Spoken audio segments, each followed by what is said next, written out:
1, 2, 1, 2, testing, 1, 2, almost time, ladies and gentlemen. Before we go live, that winner takes all 10, L and Ty.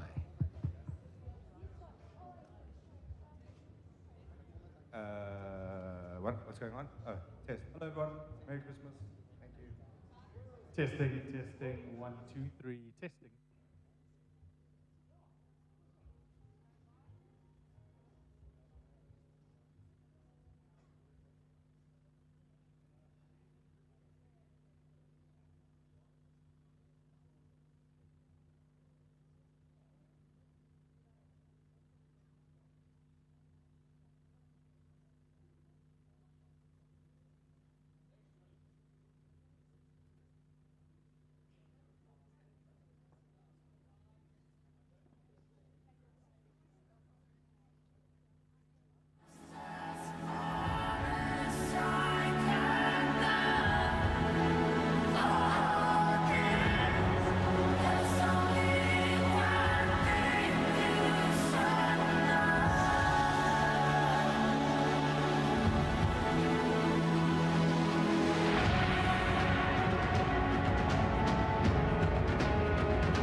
If that doesn't whet your appetite, I'm not sure what will. Ladies and gentlemen, this is Submission Kings. When it takes all 10, and it goes down right here tonight. It is an absolutely stacked main card. There's fantastic action. El and Ty join me as always. El, I mean, it's been a chaotic week putting this all together. Is that why you're so festive today in this remarkable outfit? Yeah, it's a great story between myself and Justin about these shirts. We'll get into that later. But yeah, it's been chaos. It's been a chaotic year, yes, but it's been a great year. I think not only for us, but I think for the sport as a whole in the country. I think guys have been excelling. We've been getting better. The skill levels being higher. There's motive, incentive. There's a place to be. So we're grateful for that, and it's like our dreams coming true now, right? Watching all of this develop to where it should and where it needs to be. Ty, I mean, it's a bonanza of titles tonight. I mean, 2 combat titles, 4 titles, inaugural title. It's just Gold City right here in the City of Gold. Not only that, CS, but tonight we'll crown potentially 2 or 3 double champions for the first time in WTA history. So, you know, the men's title fight is going to be amazing for the absolute title, particularly because it creates some interesting matchups going into 2025, you know, with that absolute title potentially floating around the weight divisions. You make an interesting point there, Ty. In terms of how fast these athletes have got to the top of the rankings to get the strap around their waist. I mean, it's also about legacy in the sport of jiu-jitsu in South Africa, isn't it? Oh, most definitely. And I mean, we have some of the best that's going to step out on the mat today. I mean, Christian Kamp not only has got the local title, but has been on an absolute tear on the international circuit representing South Africa. So what a great advertisement for jiu-jitsu. Al, I mean, just to jump in there, we can't not talk about how far the women have come in jiu-jitsu, and Sub Kings has been a platform where we've seen some absolute fantastic performances. Yeah, absolutely, CS. And I think it's fitting that these two ladies are going to close it out for the ladies tonight. Big title on the line, big rematch. You know, Bunmi just got her black belt. Jess, I'm sure, is venturing really close. These are undoubtedly two of the OGs when it comes to women's jiu-jitsu in the country. Absolute flag bearers, absolute great human beings, great jiu-jitsu. And it's the two best we've got in that light division right now. To battle it out, obviously we've got ladies like Hannah Griffith in the wings, waiting for that shot. But I'm super happy with the way it's played out. Bunmi and Jess put on an absolute masterclass in their match in the absolute final. So I'm super excited to see how the two of them deal with it tonight. Any changes in terms of, you know, the format, or what are we looking forward to? Because we know the team event always gets people hyped. Yeah, so it's if you've been watching us for the last few years, you know we start the card off, young talent coming through the prelims up into the main card where we start to get a bit crazy. Obviously the team event is the big one. We've switched from the quintet to the wrestling meet style, so it's in your weight divisions. We've kind of mapped those matches out. It's always interesting. The Sub Kings is like a bit of a barbarian side, you know, so it's going to be interesting to see. The cool thing about the quintet is the great equalizer is the 6 minutes, right? If you think that you're better than that person on paper, you've got to do that in 6 minutes, which makes it very hard. Yeah, good strategy, good stuff in place. And then obviously, talking about the change, the men's absolute title that we touched on, it's such a great event. Christian Kamp said to me a while ago, give me the fight with Aiden Griffith. He's 40 kilos heavier than me, I'll do it.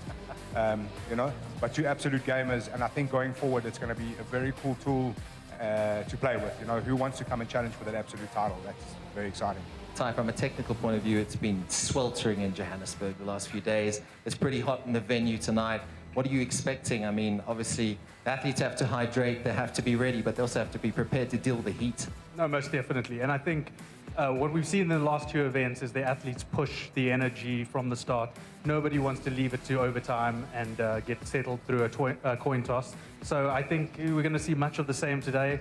Make sure that you use those energy stores earlier before they get sapped. And I'm looking forward to a great night of jiu-jitsu. Just before we get started, quickly, El, what are you looking forward to most? I'm putting you on the spot.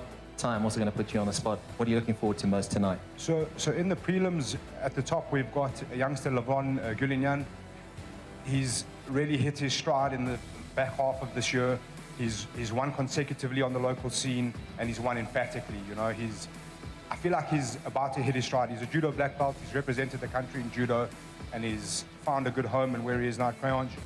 So keep your eyes on Levon, and I'll say keep your eyes on most of the prelims, the two youngsters that are going to walk through the door first up. You're going to be well surprised at their technical abilities, I think. So, yeah, super excited. Ty, let's get your thoughts. Last time around in the combat jiu-jitsu match, we saw a finish by TKO. So no submissions. Peace got one over. He's going to be on the mat tonight. So let's see whether jiu-jitsu wins the night in the combat format, or if slaps take over. Not scared of slaps here at Winner Takes All 10. The action about to get underway. Wherever you are joining us around the world, we hope you enjoy the action. It's time now for the final event of the year. The Proton X90 Mild Hybrid. The perfect blend of sophistication and luxury.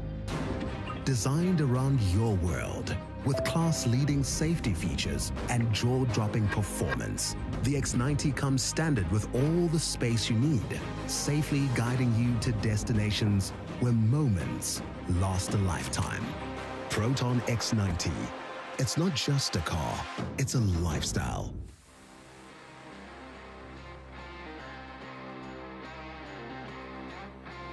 Good evening, ladies and gentlemen, and welcome to Submission Kings Winner Takes All 10. The summit of the card will feature 4 title matches with some of the country's most fierce competitors battling it out. But before we get into the action, we'd like to thank all our amazing partners who make these events possible. The CMH Group, who continue to support us, and the sport of Jiu Jitsu, Proton South Africa, for their immense support. Photon, make sure you check out the new Tunland, ECVA Africa, the amazing people at A Liquor Size, the Blue Line, Gasoline, Denim Co., the Jit Shop, and the awesome venue here at 133rd on 1st. If we can get a round of applause for all our wonderful partners, ladies and gentlemen. So, time to get into the action. The first bout of the evening will be 2 very young competitors with immense amounts of talent and promise. From the blue corner, represents the House of Tinkerbell, making his 2nd appearance on the WTA mats. Please welcome Justin Walker.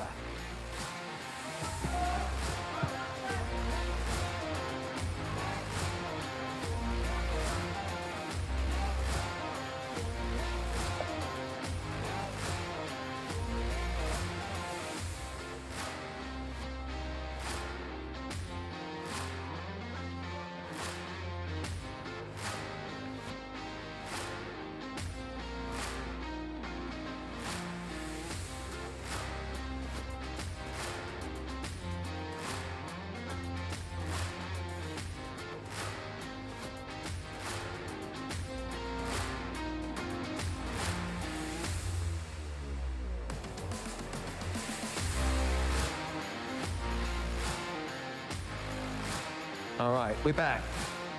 His opponent in the red corner represents Quan Vessels. Please welcome Evan Siganek.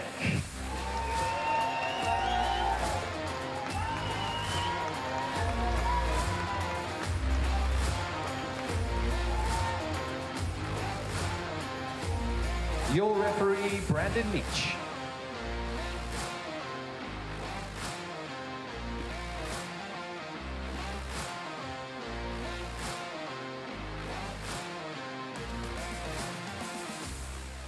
Ladies and gentlemen, in our opening bout, 2 of the brightest young talents collide. 17-year-old Evan Siganek makes his WTA debut against the gritty and relentless 18-year-old Justin Walker. This matchup looks like a matchup of youthful energy and raw potential as both fighters look to start the evening off with a statement win. Yep, looking to get the night off with a bang. Evan and Justin, I'm sure, are going to come and bring the fireworks.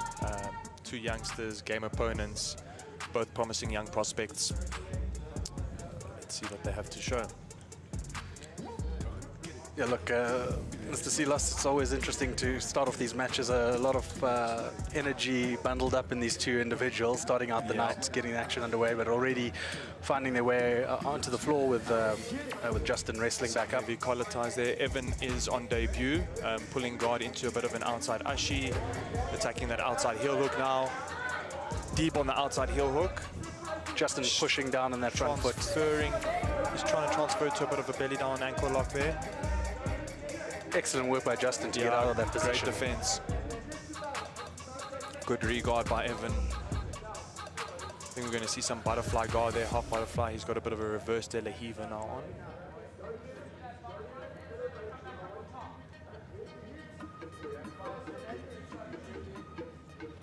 Some strong frames there by Evan, making sure that he doesn't allow his opponent to kind of get the better of this altercation. Yeah, passing that guard, maintaining that guard retention there by Evan. Back up on the feet, some strong collar ties again. See Justin trying to fish through for that underhook.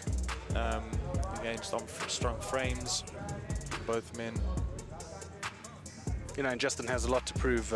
He wants to redeem his last outing on WTA. Oh, going onto the guillotine, jumping guard with the guillotine on. Evan grabbing that hand, defending the choke well.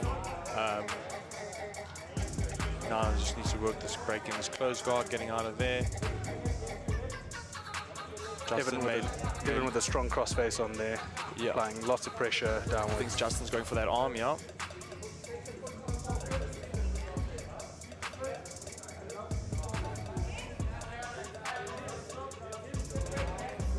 Good entry there by Justin on the arm. Evan doing his best to defend. Oh, I'm not too sure if he can spike like that. He's got to be careful on that spike. I think that was okay. Yeah, he didn't actually drop his opponent on his head. So well done by both gents there. Good attacks, good defense. And the crowd really appreciative of this fast-paced action to kick us off tonight. Evan seems to have a strategy of pulling guard there to a bit of a butterfly, or from there going to a bit of an outside ashi single leg X position. Not outside ashi. Just a reminder to everybody at home watching the preliminary, Justin jumping onto that ankle, belly down, very tight position for Evan to have to deal with. Yeah, good defense again. Oh, that looks like it's quite deep. Oh, great work there. Again, both of these youngsters coming with the action. Justin appreciating that Evan probably took some heat on that one. Okay, less than 3 minutes to go. See some heavy breathing now from both gents. Yeah, a reminder to those at home, these preliminary bouts are 6-minute rounds. Should it go over the 6 minutes without a submission, we will go into 2 1-minute overtime rounds. Also, as we all know, in Joburg, quite hot at the moment, so we see Justin going for the topless route. Oh, good Uchimata there from Evan. Fantastic. Back into this close guard position, this time with Justin at the bottom, trying to work to isolate that arm. Yeah, I think Evan just needs to now slow it down a bit, work his game, listen to the corner. See he's getting instructions from Rich and JP, working his game. Look at that half guard passing now. Oh, half guard headquarters position, but he rushed that a little bit with Justin jumping onto the back. Oh, back into this close guard position again.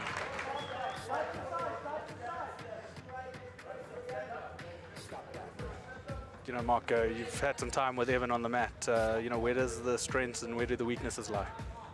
He's, as we mentioned, such a promising young prospect. You know, I think he's been on the mats for a couple of years already, but he's now recently joined our adult classes, and he's an absolute menace to deal with. You know, like as we've seen now, falling on the legs, he's very good with his ankle locks, butterfly guard, single leg X position.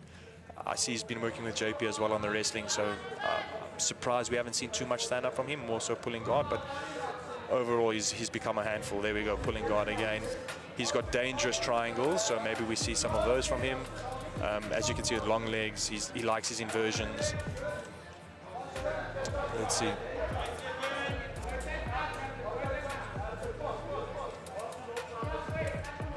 Again, looks like he just may be rushing it a bit. Needs to just, like, you know, get that close guard, slow it down. Yeah, a difficult prospect for a debutant to get onto this mat, you know, to deal with the excitement in the room, to deal with the energy stores. Justin's no walkover as well, you know, tough opponent. You can see quite hard to put away. He also, as you mentioned, wanting to redeem himself, but also quite an experienced competitor, if I'm not mistaken, himself. Good back take, rolling Mbotho from Justin. 20 seconds to go. Both men just need to push the pace. I think Evan needs to just drop onto the straight ankle now. Go belly down. He's got 15 seconds to give it all, but I think Justin slipped it. Good heart shown by both gents there, just giving it their all. 5 seconds to go. At this point, it's just about conserving the gas tank. Well, a fantastic start to the night, ladies and gentlemen. By both gents. Excellent pushing the pace by both corners, both of them getting to their corner to talk strategy in the overtime. But once again, you leave it to the overtime, you leave it to a coin toss. Exactly, exactly. You say that, but you know, quite a lot of strategy in these overtime rounds, whether that's, you know, whether you choose back or the armbar position, and then, you know, if you're attacking or defending first in the respective positions, there's a few games you can play to try, you know, buy that extra minute or extra second of time or escape quicker, you know. Of course. So, yeah. So Evan has won the toss, decided to take the back for the first round. Reminder to everyone at home, we will have 2 rounds of overtime, should we require it. But submission takes precedence over time. Yeah. So if there is a submission, that will take precedence over time. So Evan, has he managed to lock up a body triangle there? I think he has. I'm struggling to see with the camera angle. Bottom side body triangle. Yeah. It's going to make it exceptionally difficult for Justin. Yeah, very hard to, like I said, those long legs of his are flipping hard once they're wrapped around you. So I see it looks like his strategy may be to ride him out here. Body triangle and that grip around his arm. Maybe he can get a choke if he starts grip fighting a bit. Good ride time though. Still on. It doesn't look like Justin managed to escape the back just yet. Now he manages to get out in 40 seconds. Hold time or ride time, 20 seconds to go.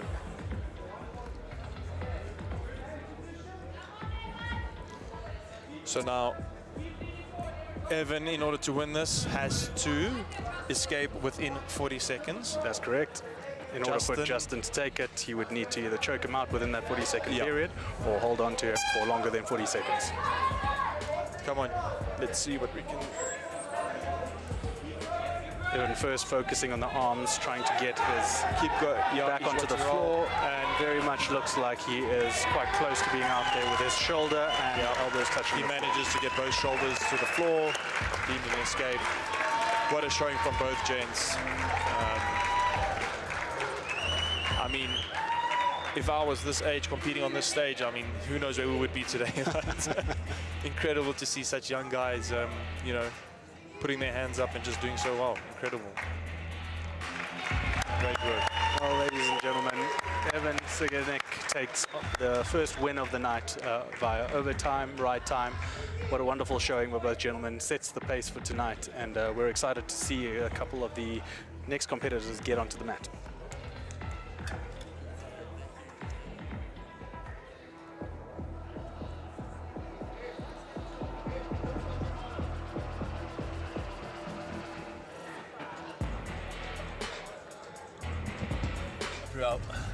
I was struggling there to commentate and not get too emotional. I was like, yeah, Evan. I saw that. No, at the end.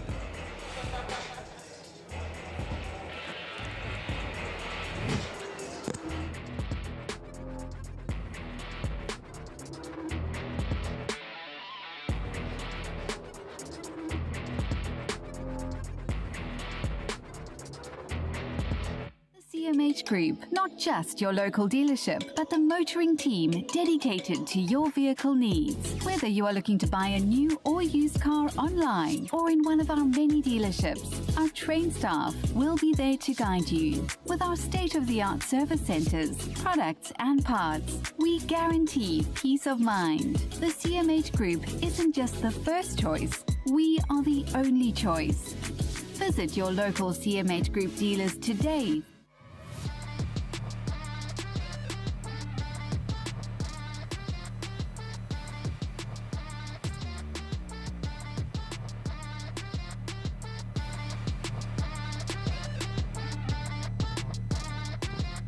Next up, ladies and gentlemen, is a men's featherweight matchup between two highly talented youngsters, both returning after making their debuts. From the blue corner, representing the Johannesburg Grappling Club, please welcome Tyler Lazarus.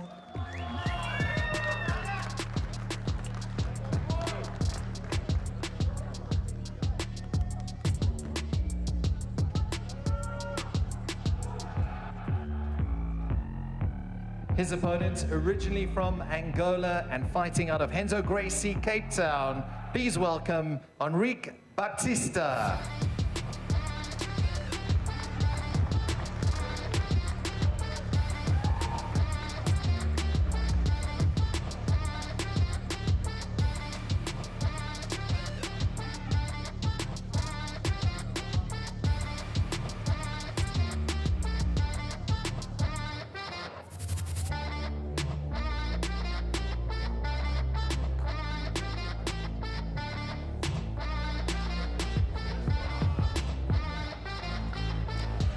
Well, ladies and gentlemen, a simmering rivalry comes to the surface as Henrik Baptista and Tyler Lazarus face off in this featherweight showdown. With bad blood on the competitive scene adding an edge to this fight, both competitors are determined to prove who reigns supreme in this technical and highly anticipated bout. Your referee Again, two is Brandon youngsters, Leach. kicking off the card, we've got Eric at 18 years old and Tyler Lazarus at 16, if I'm not mistaken. Eric sitting guard already, looking for Tyler to engage. See Tyler starting, let's see what type of passing is going to work. Is there going to be some distance passing, close passing, chest to chest, maybe some knee cuts? A couple of strong feints there by Tyler. Strong collar tie there from Eric. Eric opting to stand back up now. Maybe we see some stand up from either one of them. I know Tyler and JGC, Jamie and the crew are working on their judo quite a lot, so maybe we see some of that. You know, Tyler really trying to ride high from the previous WTA where he helped the team win in overtime. Yeah, that was in a team event. He actually ended up clutching it for them, so was the hero of the night.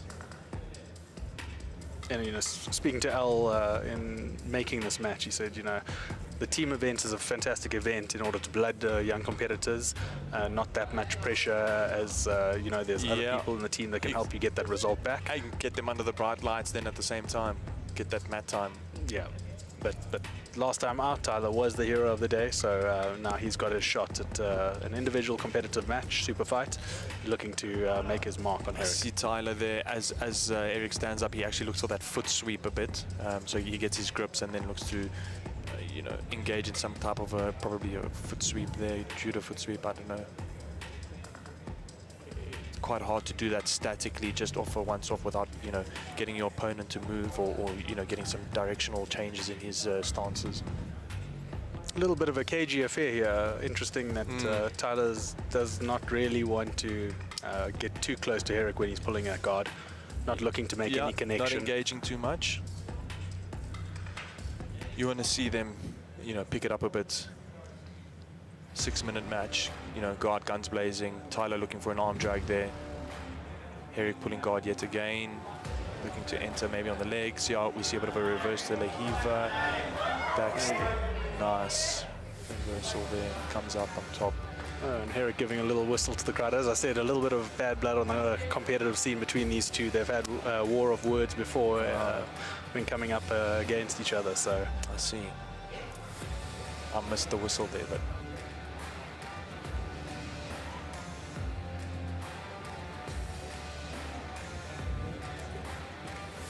good throw by pass there by Eric, looking to get the back.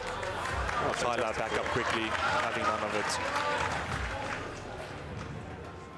Very exaggerated guard pulls there by Eric. well, Tyler finally, you know, reaching for that ankle, trying to lift up Eric into that supine position, hopefully forcing some action into that guard pass. Yeah, exactly. There we go. Maybe he can force a bit of a knee cut there.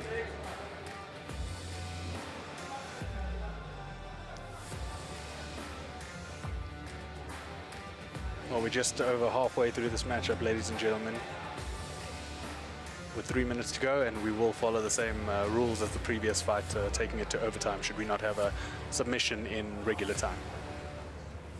Eric opting for that reverse De La Hiva, but not really keeping control of... Yeah, there we go. De La Hiva. Looking to bolo to the back, he comes up.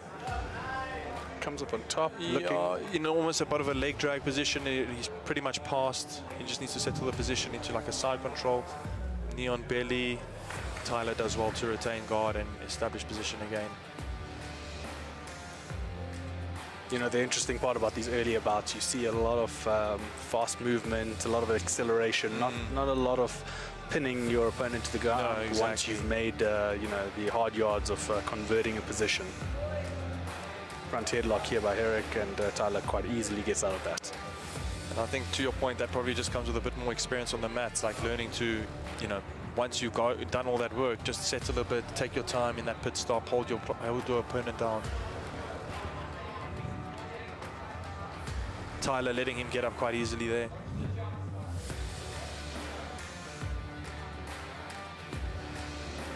Oh, arm drag to outside trip. And we see a bit of gamesmanship from Eric.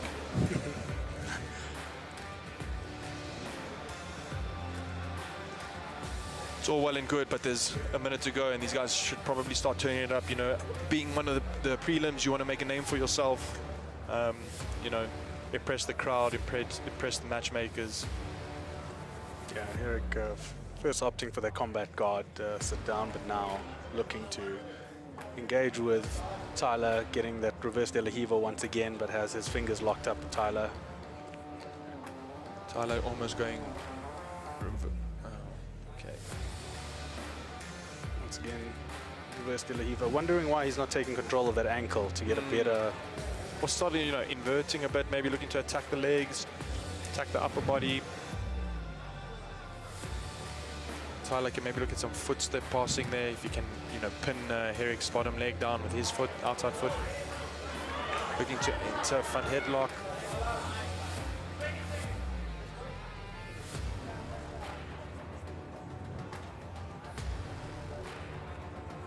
Both guys holding the mercy grips, but not much coming from it. Maybe a change of strategy would have been required. You know, time's up now, 5 seconds to go. Yeah.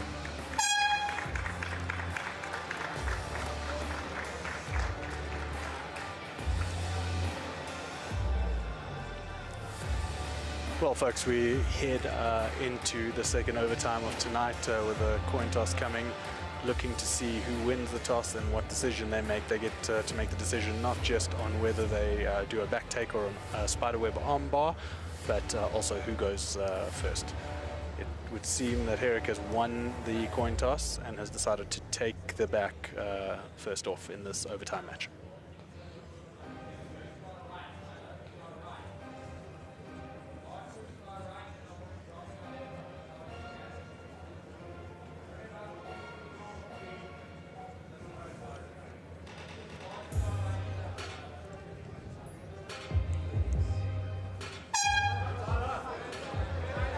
Tyler, good grip fighting initially to start off. He defended the choking arm, rolled straight to his back and shoulders. Very explosive rotation by Tyler. Great work there to escape there within 10 seconds, or on 10 seconds exactly. So he did a great job. As he fell to the ground, he had double grips on that choking hand and then just worked to get his shoulders to the mat. It's going to take a lot to beat 10 seconds, but we've seen it done quicker in previous overtime matchups. But let's see what Herrick has. I mean, if you're Tyler in this position, you just grip and hold. There he's got the body triangle. He's got the body triangle. Likely to stick it out now for another 3 seconds. Chest on back alignment. He's also got a beautiful work. Gripped in the right. Excellent win by Tyler. Good work. And, you know, just going back to your earlier comment, you know, it was incumbent on the competitors to push the pace. You can't be upset with an overtime loss if you didn't use the time that you had to engage in the Jiu Jitsu match. You took the words out of my mouth. I was just going to say, if you didn't want to go that, you should have, you know, just pushed it a little bit more. Try to get that finish within the regulation time. But overall, good win for Tyler. He got the job done. Yep, and he takes the momentum, you know, forward. Having won it for his team in that WTA 9, WTA 10 season winners super fight, it will be interesting to see what's in store for him come the 2025 competitive year. 2 for 2 in 2024, 2 from 2, so can't be mad with that.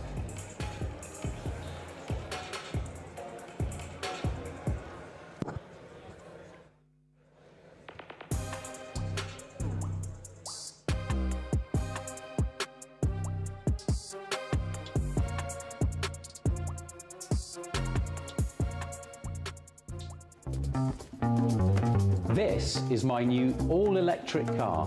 It's the perfect choice for my business commute. It makes it ideal for the school run or a quick pop to the shops. And even though they're super compact, the van version is ideal for my business. It's even got a reversing camera.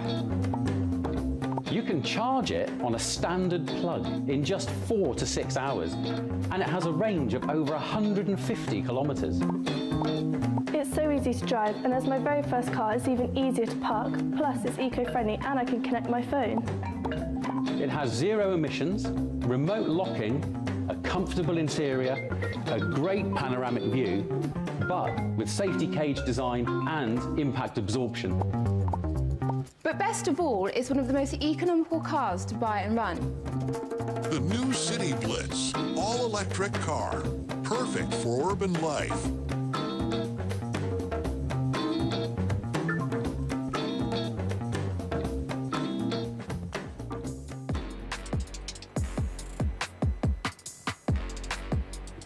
Coming up now is an exciting light heavyweight match between two competitors who have both won their divisions on the Submission Kings circuit and will now battle it out. From the blue corner, representing BJ MMA, please welcome David Goodman.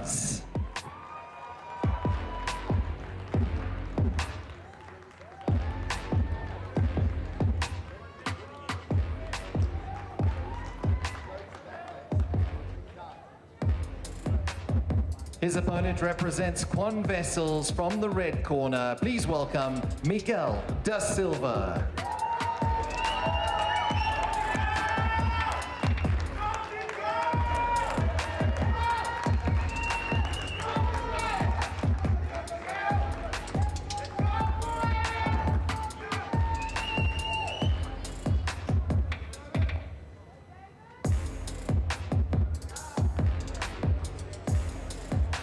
Well, folks, two powerful light heavyweights collide as Miguel da Silva and David Goodman steps onto the WTA stage, both for the first time.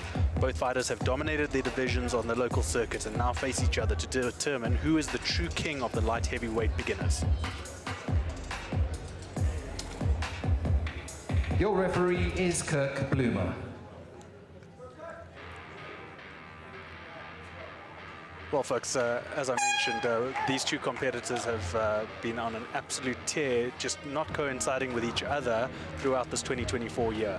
So for the first half of the year, David Goodman was out and Miguel was dominating, and Goodman stepped in later on in the year. So it will be interesting to see how they show out tonight, Mark, on the big lights. Oi, oi, oi. Almost going over into the... Oh, great throw from Miguel. Fantastic, saving his opponent there from the table, but then thought they were going to go flying into the cameramen there. I think they saw their life flash before their eyes. You know exactly what you expect from Miguel. Training with him, he's a very high pressure kind of opponent. Tries to dominate with his weight downwards on top of you. You see that strong crossface. Very strong crossface. As he may be overcommitting to that, David nearly sweeps him, but again, establishing the position well. He's got the underhook on the far side, crossface on the near side. I see he's listening to his cornerman, taking the instructions well, which is always what you want to see from the youngsters, you know? Yeah, most definitely. I was looking at that base on the other side of the head, you know, the opposite side of the underhook. Yeah. His corner picked it up, told him what to do. He, you know, engaged, acknowledged, and corrected the position. He's also looks like he's well, not looks like, we see he's opted to go for the top off. Again, that helps much in this heat. Both gents going off. Yeah, Miguel didn't take too nicely to getting pushed off the stage there. No, and I think David actually, I think he may have tweaked his leg or hammy a bit as he fell there. He looks to be touching at his leg as they came up on the table. Luckily, referee Kirk Bloomer making sure that both men keep level heads. Yeah, reading them the right act and making sure they... Oh, great throw by from Miguel. Beautiful, straight into mount position, looking for a mother's milk now. Looking for a mother's milk. He's got both of those sticky hooks in, but decides to leave them behind, trying to climb the body of David. Yeah, going for that mother's milk again, but what a beautiful throw by straight into mount. That was textbook. Again, Miguel looking at the corner, taking instruction, making it very ugly for David at the bottom there, just making sure, you know, he can't get a moment to recover. You know, he's fighting for a breath there with every second, whilst Miguel's actually just, you know, taking his time and taking some instructions. Yeah, David looking for the sweep there, but with those legs vined, it's a very difficult task. And Miguel's quite, well, they're both tall men, but, you know, Miguel's got these long limbs, so if he, as he gets swept, he just bases out and manages to recover the position. But it will be interesting to see what other attacks Miguel may start trying to impose here. Is he going to go for a triangle and stuffing that hand?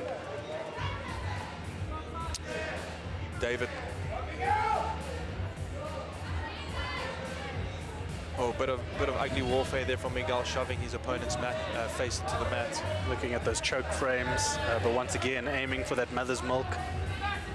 If he wants to execute that, he needs to make sure he gets a good sweep straight into Miguel a almost allowing him to get that sweep so that he can get the triangle into the position. triangle. That is deep. That looks like it's deep. But David doing flipping good work to defend that. A lot of grit, gets out of the triangle, but straight into an armbar now. Referee Kirk Bloomer gets a pause on the position before both men fall off the stage. It'll be interesting to see how this gets reset. David really battling with that leg, and it looks like he's got a potential shiner there at the same time. It's been an absolute war this match. I missed the shiner part, but he's definitely clutching at his hammy or his glute or something, or maybe even his groin. Referee Kirk putting them back into the position before they got off the stage. Miguel locking up that topside triangle. I think we may see a finish here. David showing a lot of grit to get out of that. I'm sure both opponents are actually extremely slippery now with this heat and the sweat. Great work by David to get out of that, honestly. Absolutely. Unbelievable. What a matchup we are witnessing here, ladies and gentlemen. And this is what you want to see from the debutants, you know. We spoke about it the previous match. If you're coming on the stage, give it your all. You got 6 minutes to prove yourself and earn another shot on the WTA stage. Most definitely. The matchmakers looking very closely at this one. Sorry to interrupt. Miguel had said that his favorite submission is a DAS, so we see him trying to force that. At the same time, maybe David had a copy of our show notes because he's defending for all of his life. First on that single leg, and now they've swapped. It looks into the... He can look to change maybe to an anaconda, shoot his right arm through, but he's gone for the arm in guillotine. Again, taking instructions from the corner, shifts to the back. And switches to the back, which was probably the right thing to do, particularly as David opted for the turtle position. Didn't really give too much of a wrestle up. Great back take there.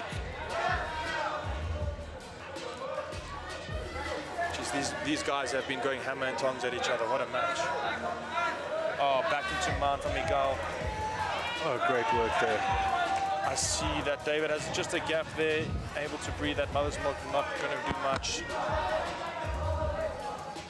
We want to see some strong frames from David, maybe looking to get to his side, force a half guard, get his underhooks and establish, a better half guard position as he, getting out of this terrible, suffocating mount. You got to call it the way you see it, and Miguel's got all the confidence on his face, really pushing the pressure here, 100%. Whereas David looks a little defeated. Just a little bit. He's probably going to opt to ride this out into overtime. Looks like Miguel could maybe step over for the arm there when David's framing so hard against him. But again, great explosion from David. Manages to come up, get the back. He's got 25 seconds to work now. What a match from these guys. David has to push the pace now. He's got 15 seconds to get the arm triangle. It is on very deep, it looks. Miguel has to just bite down, and he manages to escape there. But he's got 5 seconds. That rear naked, but it looks like he's holding on to. What a match. What a match.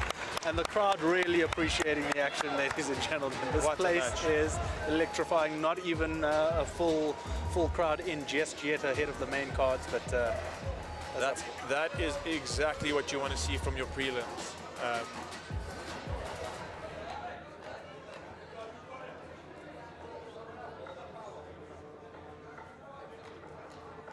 Okay, let's look at this replay, Mr. Silas. So both men fell off the mat. Miguel didn't, as you said, didn't take kindly to that.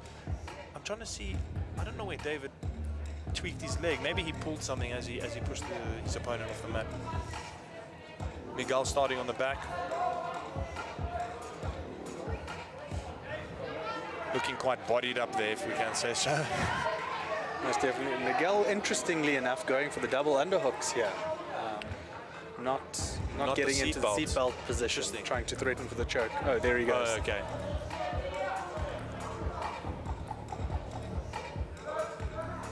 Miguel would do well to ensure that he gets his head on the right side of this choke, the opposite side of the choking arm. Make sure, I would think he needs to get that body triangle as soon as possible. David doing well to defend that. He puts his leg up high to stop that body triangle climb over. Miguel has a bit of a hip clamp there. Manages to get both hooks back in now. David trying to grip fight and protect the choking hand. Miguel just needs to try hold on or go for the submission. David doesn't look too worried about the threat of a choke at the moment. It seems... Yeah, Miguel's got the right alignment here, chest on back, making sure the head is in the right position, but he's going to have to try hand fight and isolate those arms if he wants to threaten the choke. Yes, that may not be the strategy here. Trying to lock up that bottom side triangle, but David doing a good job to defend against that. He's almost getting his shoulders to the mat there. He may, want to try and force that position a bit more. There we go. We see him. Does that Miguel turning over, getting both those hooks. So now in this belly down, flattened position, you have the hands dealt with. You could go for the choke, but Miguel ensures that he does not allow his competitor out within the 60-second time limit. Be interesting to see how Miguel does here. He'll want to get out of this as quick as possible, not let David establish any position. We know he's quite a hard man to hold down.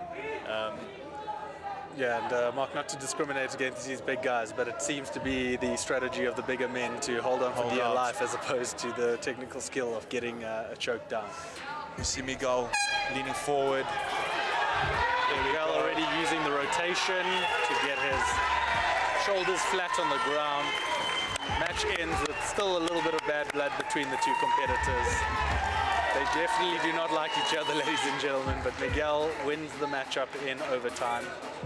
What a match, though, regardless that it went to overtime. I think that's, if you are going to have a match go to overtime, you want to see that pace for 6 minutes. These guys are both battered and bruised coming off of the stage. Nice to see both corners shaking hands there. And both competitors, settling it on the mat, shaking hands afterwards.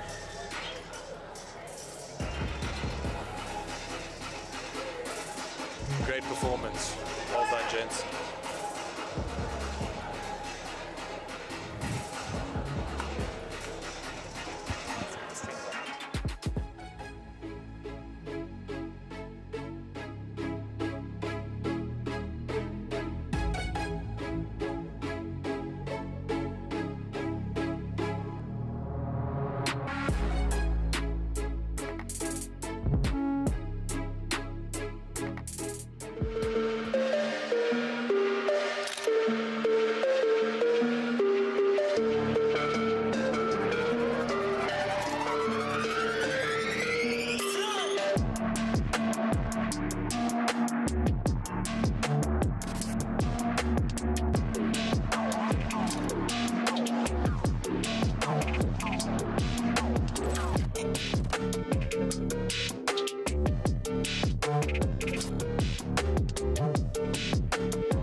Testing, there we go. Some gremlins playing along tonight. Welcome back, ladies and gentlemen. A pair of talented young women enter the fold next. Both of these competitors are looking to make a name for themselves on debut. From the blue corner, representing the Johannesburg Grappling Club, please welcome Timaya Thompson.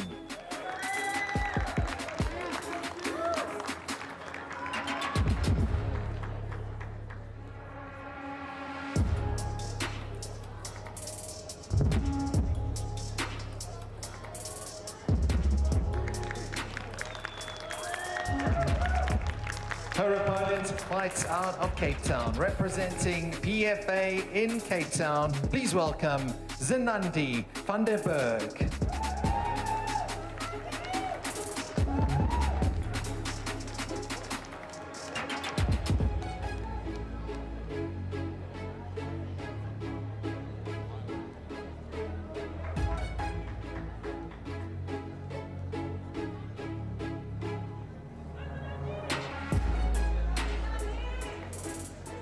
Well, ladies and gentlemen, whilst this is a debut for both ladies on the mat, it is a rematch years in the making, as Zinandi and Tamaya step onto the mat to determine who has progressed the most since their last encounter. Both competitors have honed their skills and achieved success in the women's division in the local scene, but this will make this quite an intense and technical bout, much anticipated. Your referee is Bobby Karachanis. Well, Mr. Silas, two ladies in their 20s looking to make their name on the WTA mat. As I noted in the intro, they've had a heated rivalry in a previous match. Some nice stand-up shown from both ladies. Zinandi going for that Taitoshi there, beautiful. Landing up inside control. Tamaya looking to, re-guard a bit, looking to bring those legs over, maybe attack the arm. Zinandi just taking her time in the position, keeping control. As we mentioned before, did all the hard work to get there, now doing the most to establish the position. Good progress to mount. She's also got that arm trapped above Tamaya's head. We may see some type of head and arm choke here. She's got the underhook on the far side as well. Yeah, and as I mentioned, the previous matchup was a reverse of this position. Tamaya having secured an early guillotine submission to give her the win. Okay. So Zinandi really making sure that she maintains this top position, not to get learning from mistakes.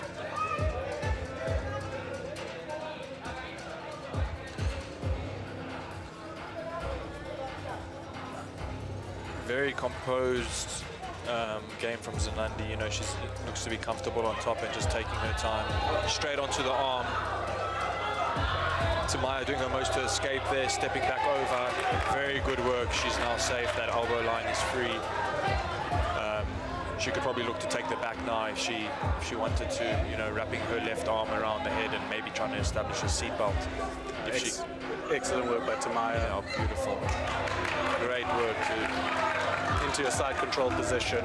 Almost an exact reversal of what we saw earlier with Zinandi on top. Now Tamaya giving her, her 2 cents back.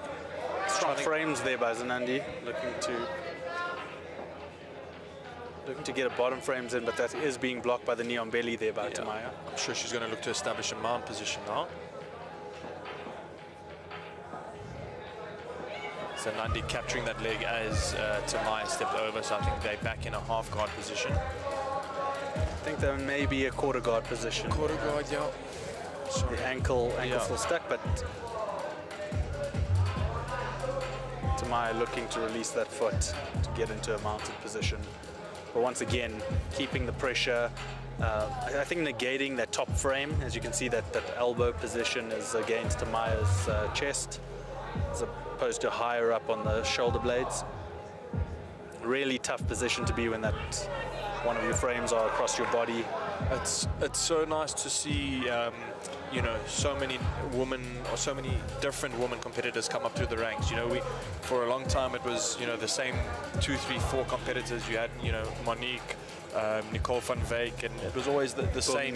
Jess. Yeah, it's the same 3, 4. Whereas now we're seeing the new up and comers come through the ranks, and it's actually really nice and quite refreshing. See the way Jiu Jitsu is just progressing locally. It's amazing. And the ladies really putting on a great advertisement for Jiu Jitsu right here. 100%. They actually both look like quite a tough role, to be honest.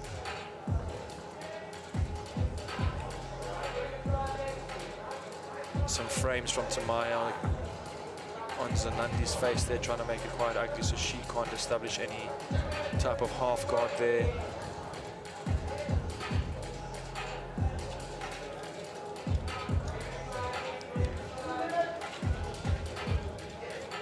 Beautiful knee cut. If she managed to get that foot free. Oh, great knee cut from Tamaya. She had pinned Zinandi's bottom leg down with her left leg, and then came through for the knee cut with her inside right leg, establishing that side control. Now again we see a strong cross face, an underhook on the far side. Yeah, Tamaya comes in with a MMA background. Do you find it different rolling the guys at the gym with MMA backgrounds? I think they've got a different mindset, you know, having that MMA mentality of control to strike. You often see that heavy crossface, that heavy side control game. So overall, I would say much different rolling there. Tamaya slides, sorry to interrupt you there, Mark. Tamaya slides into that mounting position, making sure that she maintains control, trying to thread that far side arm around Zinandi's neck, probably looking for some back exposure. I think she's definitely trying to force that back exposure now. She's got that seatbelt. Steps over for the arm bar. Fantastic move to step over. Almost Choi bar position here. She needs to weave her right leg through to Zinandi's far hip. Because no doubt Zinandi's going to roll over now. She's probably going to try to do a forward roll to alleviate some pressure on her arm. Tamaya doing well to maintain control of the position. 30 seconds to go. Zinandi doing an excellent job herself in keeping that elbow very close to her chest, but Tamaya locking over the arm, almost a bit of a bicep crush there with that grip. Trying to use the blade of a forearm against the bicep. Exactly. Interesting modification on that. Oh my goodness, great work by Tamaya, great defense by Zinandi again. 3 seconds to go. Well done, ladies. Great Excellent fight. way to end off that matchup in regular time. It seems like the modification on that bicep slice did the trick to threaten Zinandi enough to roll back over into the armbar position. Exactly. But with not very much time left on the clock, we didn't get to see a finish there. I mean, you can even sometimes use that bicep crush as a grip break, so you don't actually, you threaten that bicep crush submission, but in doing so, you actually, it becomes so painful that the opponent tends to strip their grip and then you attack the arm. But great work from Zinandi. Just looking at a bit of the action from the fight right now, as you can see, Tamaya getting into that armbar position for probably about the last minute of the match. Very technical exchange. Great work. There we go. She steps over for that bicep crush. It's not a very nice position to find yourself in.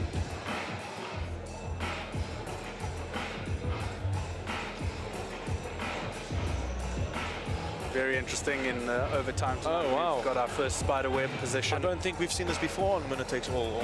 There has been in the earlier Winner Takes All. I think Winner Takes All 6. Christian Kamp opted for the oh shucks, for the spiderweb.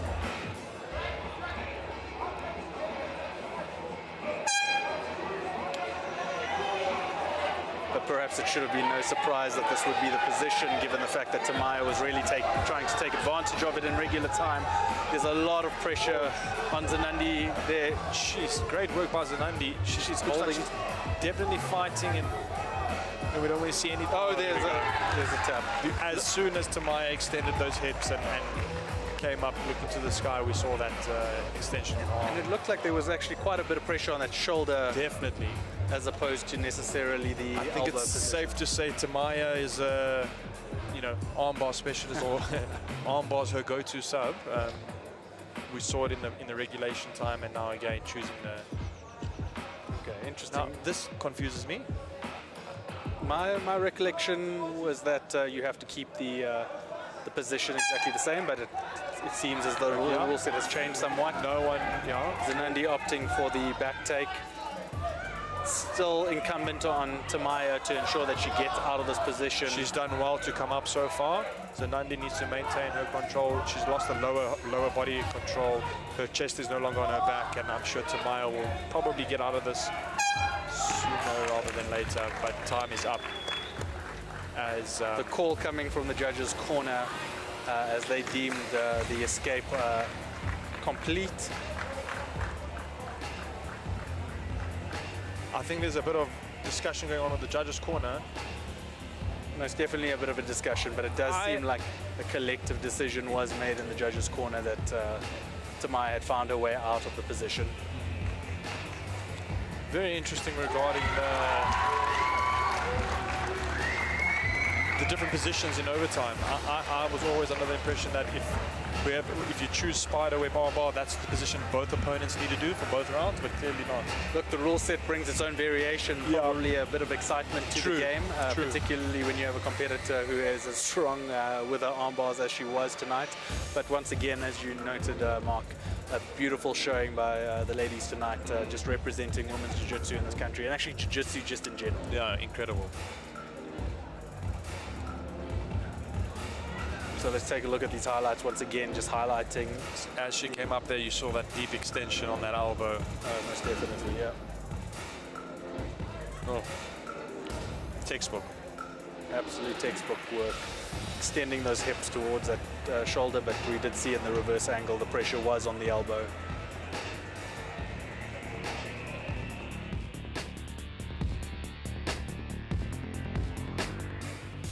Remind yourself what life is all about. Adventure awaits in the all-new Photon Tunneler G7. Expand your lifestyle, your boundaries, your imagination. Find yourself in places where no one else can. Backed by our class-leading warranty and a national dealership network, you now have the confidence to go further. The all-new Photon Tunneler G7. Expand your lifestyle.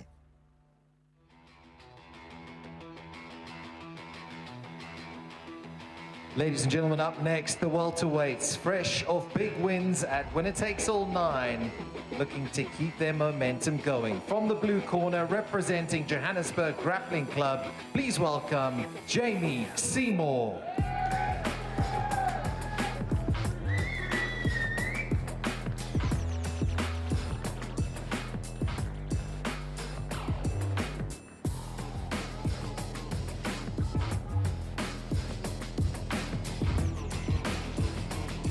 His opponent, a household name at Submission Kings, representing Crayon BJJ in the red corner, SAST Mbotho.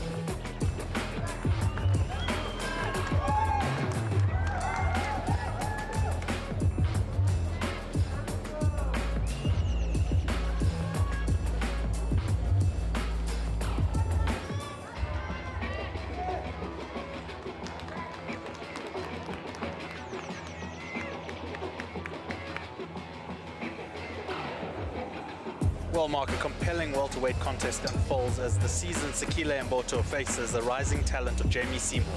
Both athletes are eager to assert their dominance in the division, promising a technical and strategic battle.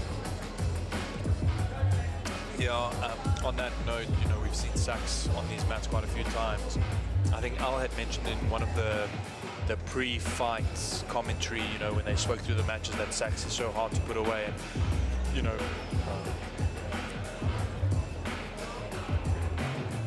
Your referee, Bobby Karajanese. Yeah, sorry, Mark, you were saying SAST's really hard to put away. Yeah, I was mentioning it before. He's a flipping resilient bugger, and he's hard to put away with you know, with your average sub. So you've got to really put the pressure on him. He won't just tap to anything, and you know his game has just come on in leaps and bounds since he's joined the Creonch guys. Yeah, and you know, SAST is in a difficult position here because he's on a bit of a run here, momentum on his side. You know, he floundered around it with different weight categories, weights, yeah. Finding himself in the welterweight division, but that is a fairly stacked up division. I mean, even just within their gym. Well, exactly. You've got Dill, you've got Chris, so you know, if he keeps up this momentum, it will be interesting to see what happens. We're yet to see a title fight between two competitors from the same gym. I don't think we will. I mean, I know Chris has even said it on some of the commentary videos, you know, they all make way for each other. Yeah. We've seen Dill competing at the normal Sub-Kings tournament at plus 100 with the big boys to let the younger guys get a run in the division. So I don't think we'll see that from them, but yeah. Yeah, but let's not sleep on Jamie here. Yeah, you know? second time out. He did well in his first fight against, I forget the guy's name, from Eastern BJJ. Well, I was just about to call Jamie. Interesting to see when he would pull guard. Jamie, better known for his leg attacks. Exactly. He actually finished. It was Brett, if I'm not mistaken. He finished him with a heel hook in the last Winner Takes All. So I'm sure he'll be looking to enter on SAST's legs. But Sachs probably well aware of that threat as well, so it will be interesting to see how he deals with that. Yeah, pushing the pace there a little bit. Oh, going for those ankles to put Jamie into the supine position. Yeah. Lots of grip fighting from both gents. Interesting. Jamie trying to establish some 2-on-1 grips, maybe to enter. But Mark, we're yet to see any of the competitors that pull guard utilize their feet at the bottom in order to kind of make that connection, you know, shin-on-shin connection, or use their feet to destabilize their opponents, maybe looking for the sweep from the bottom. Yeah, exactly. The guys have been pulling, but not actually implementing much then from the bottom. Even wrestle ups, you know, pull down, you know, maybe see some arm drags or something with a wrestle up onto a single leg, but not much at the moment. Be interesting to see where this one goes. Jamie now obviously opting to stand. A few strong collar ties from Sachs. There is a bit of a height differential there. And interesting to note, Jamie actually used to fight in middleweight. He was under 83 in previous comps, so looks like he's decided to make the drop down to 77. Goes for an Uchimata, Sachs reversing it and managing to get a takedown of his own. Landing in that half guard position. Half guard, yeah. Has the far side underhook there. With Jamie with his underhook going to probably try and get onto his side, and but very difficult with Sachs's head pinning Jamie's head into that middle column. 100%. Underhook on one side, head on the other side, and he uses that to pass almost into mounted position, but Jamie getting that knee down the middle. Jamie's got a bit of a half butterfly there now. Actually looking to drop onto the straight ankle, yeah. Or maybe even an outside heel hook. Sachs doing well to slide over that bottom leg. Yeah, Jamie didn't have any control with his legs there. Sachs diving in strongly there. Strongly, hands forward. May see a bit of a knee cut now from Sachs. Headquarters position very interesting, especially given the fact that you'll see Jamie hunting for that leg. Half guard. Okay, Jamie now on the outside. Okay, looking to invert onto that outside Ashi now. He's very good movement. The problem with outside Ashi is now you expose your back. So if Sachs manages to get that foot to the mat that's being attacked, or even just slip it through and boot it a bit more, he may be able to come up onto the back. Jamie doing well to attack there though. Never really had control of the knee line though throughout that entire exchange. You see Jamie's inversions there, quite comfortable being upside down. Using that bottom, can you see how he's using that bottom arm to kind of reinforce the leg frame? Exactly. Some beautiful technical jiu-jitsu here by Jamie at the bottom of this position. Sekile doing well to re-enter that headquarters position with Jamie with the reverse De La Hiva, control of that ankle. Oh, falls onto a straight ankle of himself with a bit of a back step there, but nothing came of that. Jamie with the reverse De La Hiva. Sachs probably going to look to force a bit of a half guard again, maybe go chest on chest passing. Referee Bobby Carragini's resetting them up in the middle of the mat. But Mark, you know, once again, high-paced, lots of energy. Yeah, good match. Quite evenly matched as well, it seems. Absolutely evenly matched. Sachs in that last encounter, trying to showcase that he's also got a leg lock game. Exactly. And as we said at the top of this match, you know, top-tier talent looking to build upon their momentum and then states make their claim for a potential title fight down the line. I think that is the ultimate goal here for these gents. Onto a knee bar Sachs. No, shifting to an outside heel hook.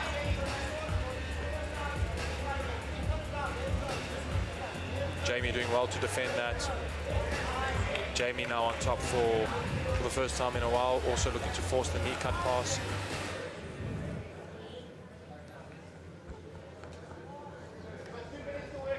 A great showcase of both entries and defense escapes, yeah. by both gentlemen here. Sachs now opting to stand and enforce his passing game. Strong collar ties, slash, head slaps. Sachs definitely prefers to you know, force that, or not force, but, you know, opts for that knee cut as well. As Jamie frames with that top leg, he could look to then, you know, maybe beat that knee shield and get into that half guard that we've seen so many times. Jamie looking to actually use that ankle grip as an off balance, potentially then inverting on the legs. There we go, beautiful inversion. Great inversion there, you know. Jamie also doing a really good job with that far side frame, the top half of his body. Exactly. Being in that headquarters kind of half guard reverse de la Riva position, you have to ensure that the far side frame is in place. Otherwise you leave yourself exposed for your opponent to pass into that half guard position. With 1 minute left on the clock, ladies and gentlemen, this one... Good takedown there by Jamie. This one is a compelling matchup with both competitors really exceptionally technical.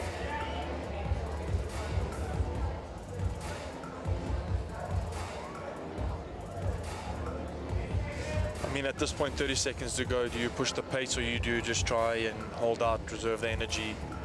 You know, judging from what I'm seeing on the mat, it looks like Jamie's kind of sitting tight in that position. Oh, it looks like he's falling on a bit of an steamer lock there. No. Maybe an Aoki now if he's got it.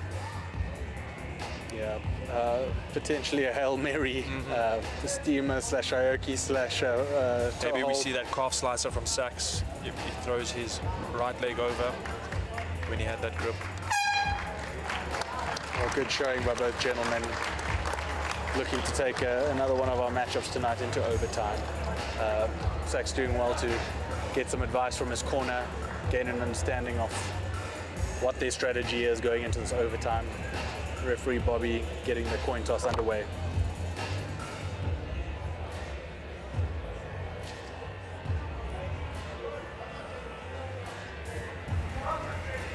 Just looking at this replay, Mr. Silas, you know, could you call it if it was down to a referee's decision in terms of who would have won this match? Shucks. I'll be hard pressed to come to a decision. No, very, very, you know, fair match. Both men attacked, both men defended, both men stood and passed, both men played bottom of it, you know, very equal match. And then we switch back to the live action with the first position being a back take position by Sekile. Interesting to see whether he tries for the submission or intends to just hold on through the overtime. Try to ride it out. Yeah, as you mentioned earlier, we actually haven't seen anyone go for the submission. Jamie Good work from Jamie. Excellent job to rotate, and he's found himself out of the 5 seconds. That was very good. We said it earlier on, but it's actually so hot in here and you know, stuffy that I think it's going to be very hard to hang on to your opponent.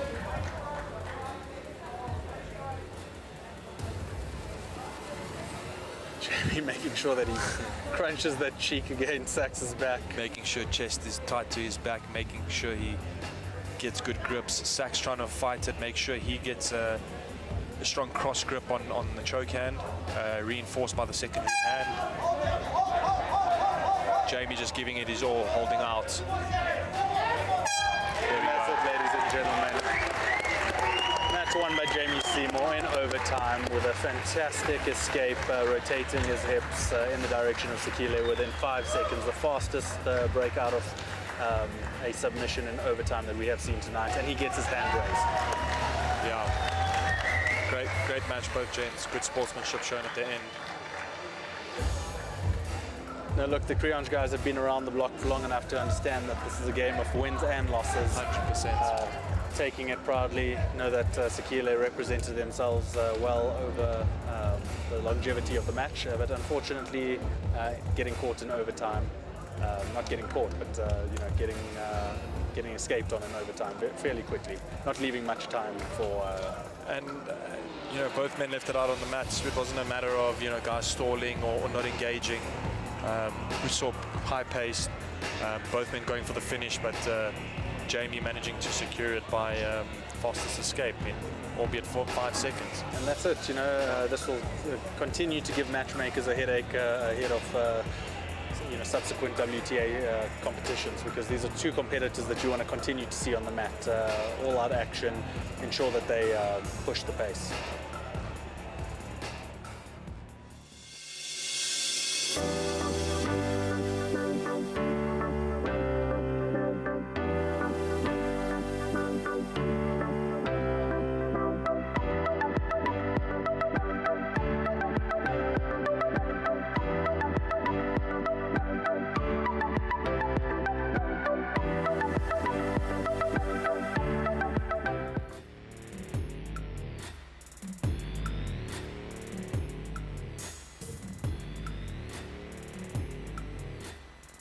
And another welterweight matchup awaits. From the blue corner, representing Vickers-Swart Grappling, please welcome Martin Bezuidenhout.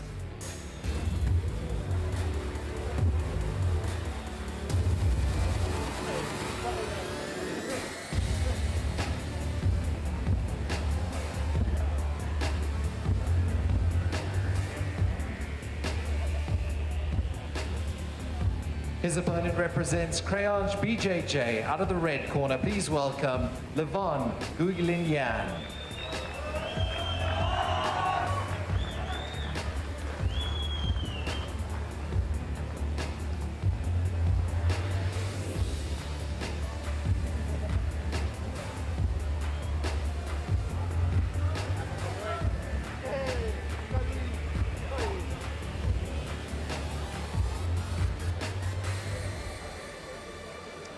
Well, folks, two decorated Jiu-Jitsu competitors reignite their rivalry as Gyulinyan and Martin Bezuidenhout meet once again to try settle their score.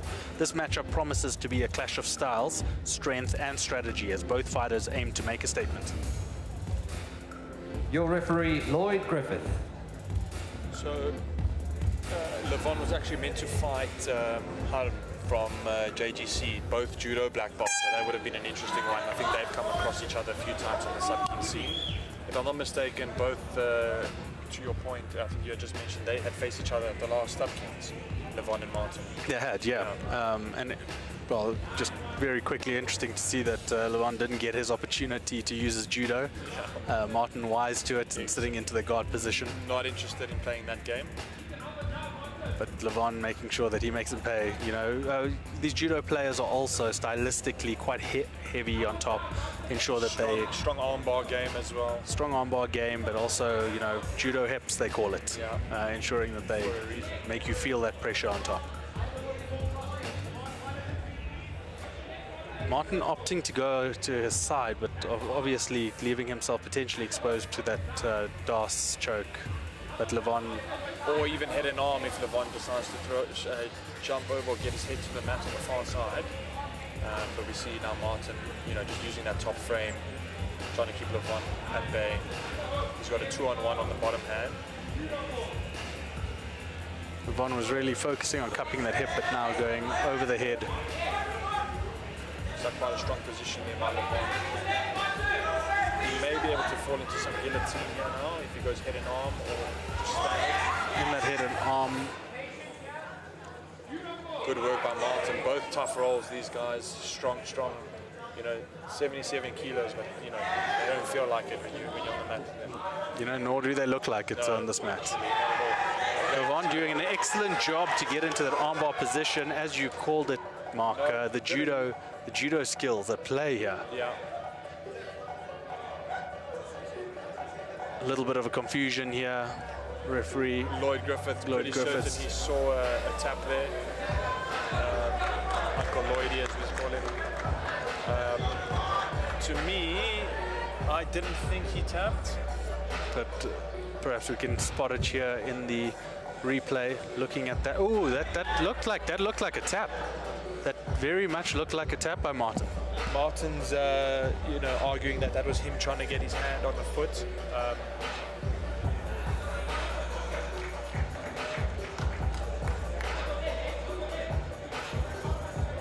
But referee Lloyd Griffiths and the refereeing team in the corner deciding that... Yeah, it seems they're in agreement that it wasn't a tap. Doing the right thing, resetting Giving them the back guys a into go. the position. Levon is probably going to explode on that arm now. Martin getting his knee in while to defend the arm. Oh, and there we go. Levon making sure that he does complete the second time right. Made sure of it this time. Left nothing to chance. Martin still just confirming with Lloyd that that was him just trying to get the foot over the head. But great finish from Levon. We called it earlier, you know, we said these judo guys are hitting half bars. And of course we see that finish.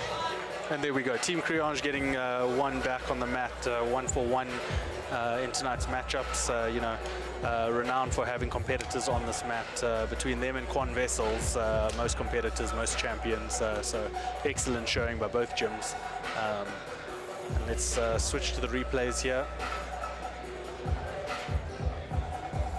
Very good technical skills there by Levon to ensure that he isolates that arm. Yeah, and he also had that hamstring over Martin's head. Look how he's curling his heel to his ear. Textbook armbar control there. But I thought Martin had done well to escape. He brought his knee in under Levon's arms, and if you see here what you'll see, he gets his far side knee under Levon's leg, and I thought he was going to get out there, but Levon just doing well to adapt, gets adjusts his grips and falls back onto that. Beautiful. The blue.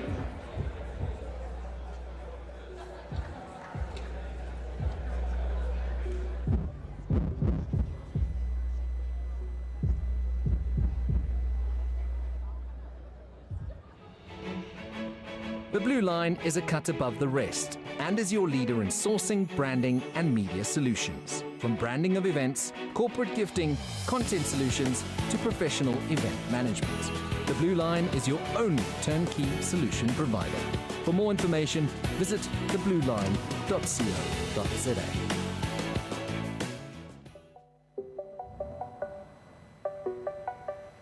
Ladies and gentlemen, we will be back at 8 o'clock. We'll have an interval now and see you for the main card of Winner Takes All 10 at 8 o'clock South African time. See you then.